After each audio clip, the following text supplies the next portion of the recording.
So in the next few sections, we're going to take a look at how to find the volume using integrals. So it's kind of like the Riemann sums we're doing. We're just going 3D with it for this. So if you want to, I would highly recommend you just kind of take a quick look at this video. It's really short, but it just gives you a visual of what's going on.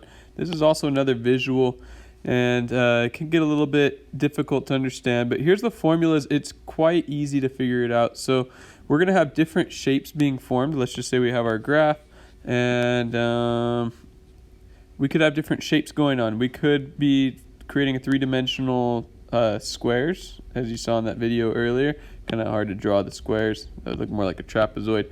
But they could also be semicircles, you know, the radius. Then notice the radius is changing based upon the function there. It's a wider circle, and then it becomes more narrow. So as we integrate, it's going to adjust for that. It's going to do what we need it to do. And we could also have triangles, equilateral triangles that are being formed, and the triangle's base is going to change based upon the width there. So what's the formula that we're going to be using? Well, the formula is really simple. It's just the integral of the area of whatever that shape is. So if you look up here, what's the area? We got to create a formula for the area, and it's going to be changing based upon the functions. And we're going to create a formula for the area of that shape, and then we just integrate that area of that shape. So this a of x is just the area of the known shape. And this is in respect to the x-axis. We just integrate in respect to x. And if it's in respect to the y-axis, we're going to integrate in respect to our y values. Now, how does that affect on the graph? It's a little easier for me to actually draw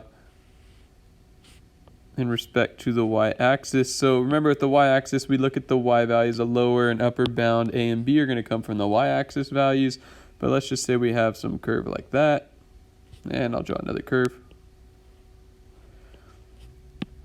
So our area of the shape, it's going to change. Our shape is going to change. It could be a square, it could be a rectangle, it could be a circle. And here we are. Here's our squares, basically. And remember that that is changing based upon the distance between these two functions. And so you can just kind of picture these squares, and we're going to go ahead and find the volume of all of those added together. And that's going to take using the integral. Once again, we'll figure out what the area of one of these shapes are, and we're going to integrate that. And you'll see that in the next videos.